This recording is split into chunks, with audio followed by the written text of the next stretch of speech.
Karena kita ini orang santri ya, sebisa mungkin kan kalau bisa kawin lebih cepat kan, bukan hanya pilpres, entah itu di wilayah provinsi, entah di kabupaten, selalu bahasanya gini, ya kira-kira dia ya baik di antara yang terjelek, ya kan begitu Pak.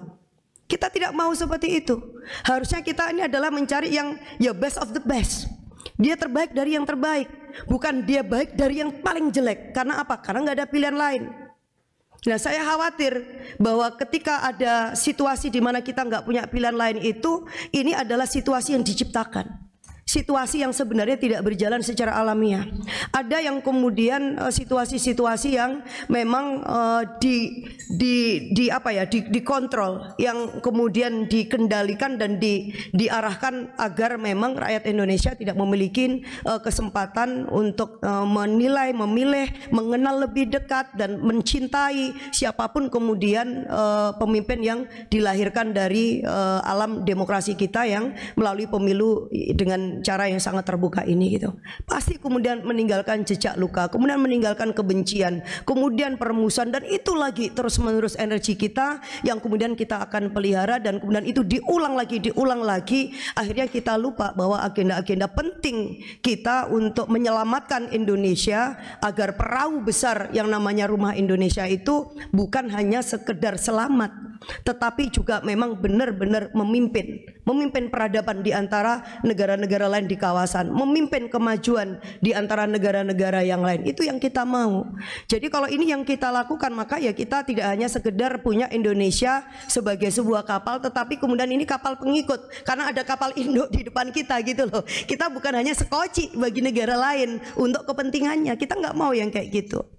Nah, ini hanya mungkin kalau kemudian kita memberi kesempatan orang-orang yang baik seperti Cak Imin, kemudian Mas Anies, dan silakan yang lain menyusun ya konfigurasi itu berdasarkan tadi kecocokan, kemudian juga chemistry, kemudian mungkin juga hal-hal yang lain yang bisa mengikat dan itu membentuk bonding untuk bisa melaju ke tujuan yang bersama.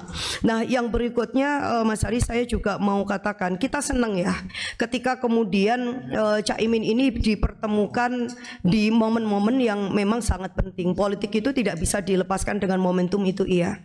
Dan itu sisi lain juga menjelaskan bahwa kita tidak pernah menskenario untuk meninggalkan siapa atau apa. Cak Imin atau PKB ya, karena Cak Imin ini kan berjalan berdasarkan mandat keputusan yang ada di partai. Jadi beliau itu tidak kemudian menggembalakan ambisi pribadi seperti yang selalu dituding oleh orang.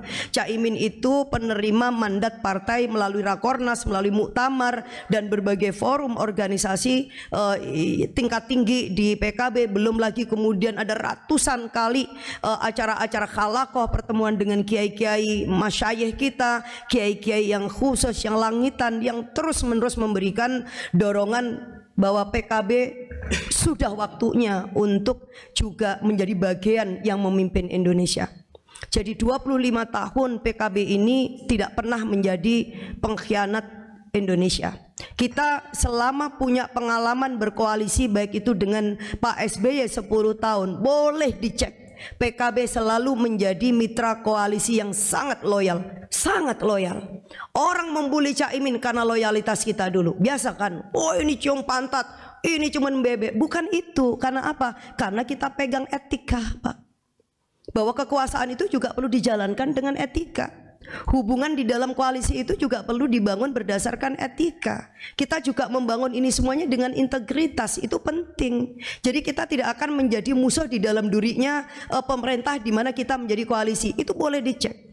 Pak SBY saya kira menjadi bagian penting yang seharusnya bisa juga punya kesaksian itu. Kita tidak pernah meninggalkan, walaupun kita mungkin masih ingat ya, ada di antara anggota koalisi di dalam pemerintahan Pak SBY waktu itu yang mungkin ada drama-drama kecil atau manuver-manuver kecil, tetapi PKB garis lurus ya. Kita tetap melakukan kerja, melakukan fungsi kita tentu melalui parlemen, tetapi itu tidak sampai kemudian meruntuhkan kira-kira wibawa pemerintah atau kemudian dipertanyakan orang yang terkait dengan kesetiaan dan loyalitas kita. Begitupun juga dengan Pak Jokowi.